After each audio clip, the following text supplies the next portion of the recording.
আমি আজকে ডাল পুরি আর আলুর তরকারি করব। তা সেটা দেখাই। আমি এই আলুর তরকারিটা আগে বসিয়ে দিই। আলুর তরকারিটা কীভাবে করছি দেখো।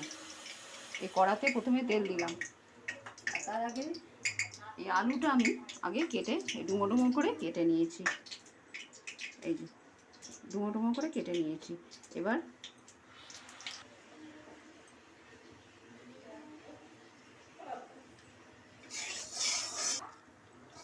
কড়াতে তেলটা গরম হয়ে গেছে, এর মধ্যে আমি দুটো ফাটিয়ে নিয়ে শুকনো লঙ্কা দিয়ে দিলাম। আঁচটা একটু কমিয়ে দিলাম, দিয়ে এই যে 5 ফোড়ন, এই 5 ফোড়নটা দিয়ে দিলাম।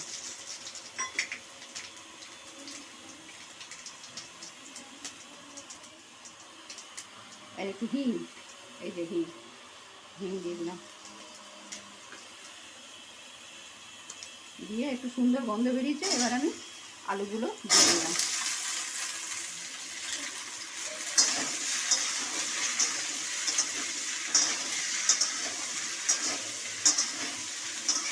এবং আস্তে একটু বাড়িয়ে এটা একটু অল্প ভাজা ভাজা করে নেব।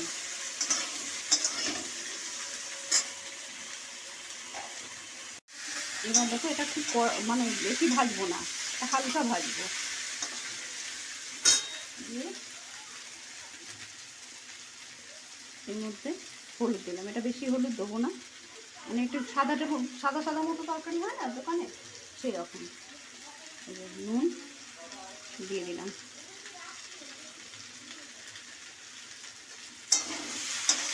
এর মধ্যে অনেকে এই মটর আগের দিন যদি ভিজিয়ে রাখা হয়, দিয়ে একটু সেদ্ধ করে দিয়ে দেওয়া হয়, সেটাও ভালো হয়, গোটা মটর।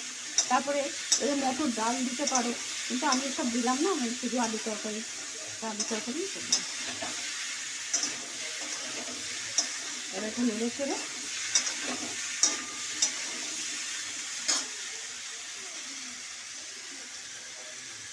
জল দিয়ে দিলাম।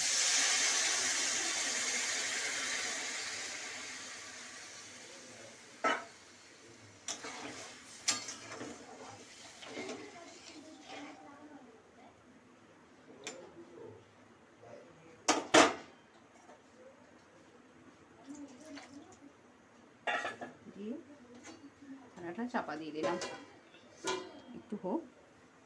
একটু আঁচটা একটু কমিয়ে দিলাম, যেন তাড়াতাড়ি করে জলটা শুকিয়ে যাবে না, আলুটা সেদ্ধ হবে না, ওই জন্য আঁচটা একটু কমিয়ে দিলাম। এ হোক। এবার এটা খুলে দেখি।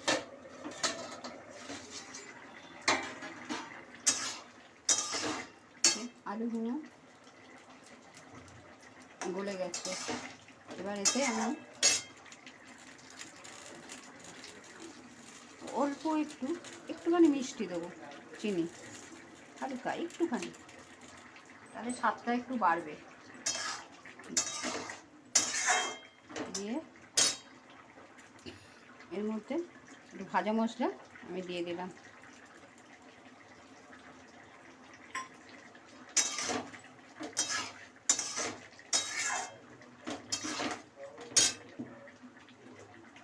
আর এই কস্তুরি মেথি,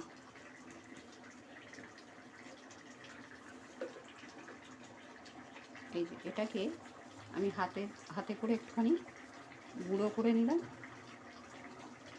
গুঁড়ো করে নিয়ে এর মধ্যে দিয়ে দিলাম।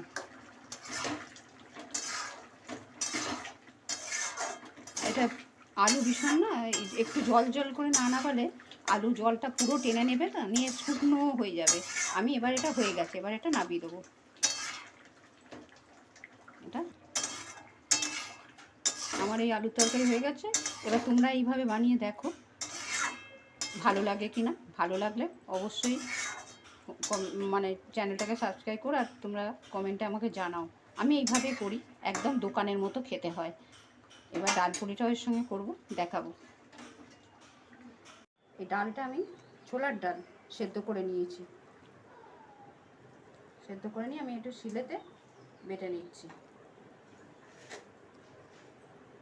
তাতে এবার কী দেবো, একটা কাঁচা লঙ্কা দেবো, কেননা আমি ভাজা মশলা দেবো তো, তাতেও লঙ্কা থাকে, শুকনো লঙ্কা, যার জন্য আমি একটা কাঁচা লঙ্কা নিলাম। আর অল্প একটু এই আদা দিয়ে দিলাম এতে, দিয়ে একসঙ্গে আমি এটা বেটে নেবো। বেটে নিয়ে তারপর দেখাচ্ছি দাঁড়াও। এটা সেদ্ধ ডাল তো অত অসুবিধা হয় না, হালকা চাপলেই বাটা হয়ে যায়। এই দেখো এরকম বাটা হবে। এটাতে আবার কিন্তু মিক্সিতে বাটা যাবে না, তখন মিক্সি ঘুরবে না, আমি শিলেই বাটি।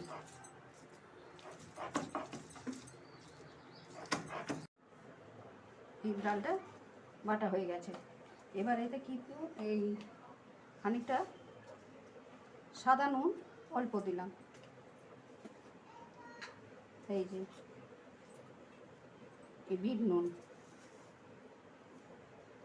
বিট নুন দিলে এটা একটু টেস্টটা ভালো হয়, বিট নুন দিলাম। আর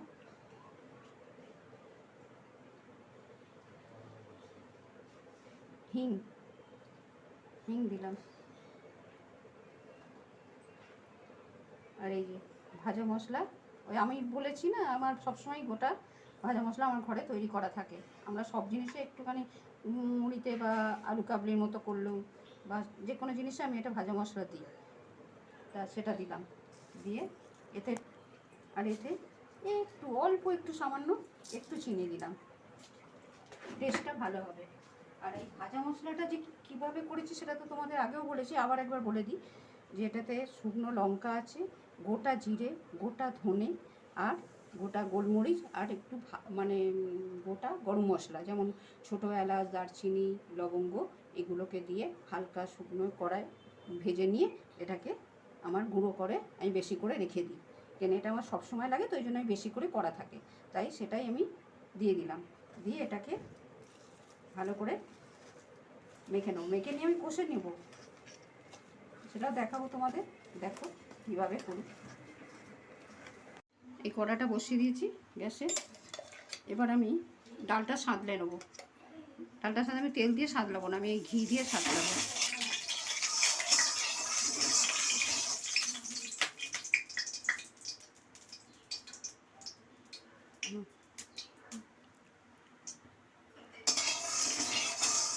ঘিটা গরম হয়ে গেছে, তোমরা চাইলে সাদা তেলে বা সর্ষে তেলেও করতে পারো, কিন্তু ঘিটা দিলে কি হয়, ঘিটা দিয়ে সাঁতলালে টেস্টটা বেশি হয়, ভালো হয়। দিয়ে আর এতে কী কী দিয়েছি তোমাদের দেখে নিয়েছো। এবার এতে আর কিছু দেবো না, সবটাই আমার দেয়া আছে। এবার এটাতে একটু কষে নেব।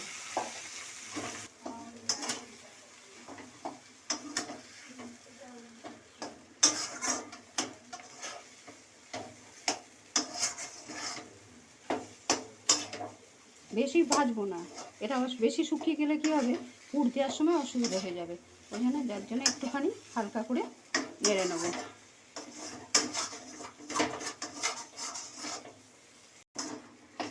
আমার মনে হচ্ছে একটু মশলাটা কম হয়েছে, আমি আরেকটু মশলা এতে দিয়ে দিই, কেন মশলার ওর গন্ধটা না এলে ভালো লাগবে না খেতে, এই জন্য হালকা একটু মশলা দিলাম।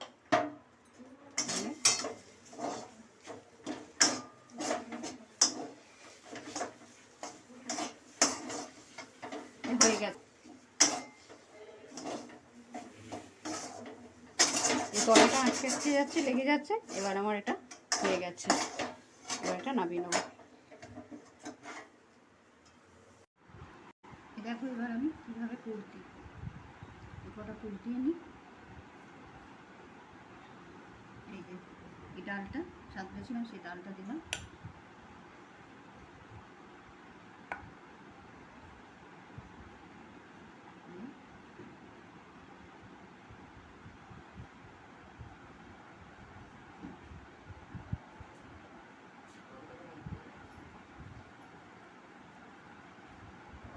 এটা ভালো করে এগুলোকে না ঘুরিয়ে নিলে কী হয়, পুরটা না একদিকে চলে যায়, তখন হবে কি একদিকটা পুর থাকবে না, এই জন্য একটু ভালো করে এরকম করে নিলে, এগুলো এরকম করে আমি ওটা করে নিই।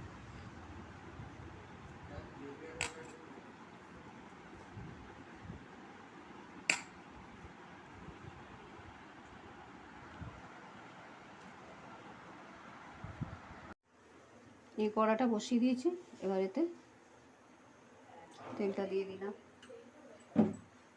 সাদা তেল, এটা সাদা তেলেই ভাজবো। দিয়ে এখানে কটা ততক্ষণ বেলে নিই।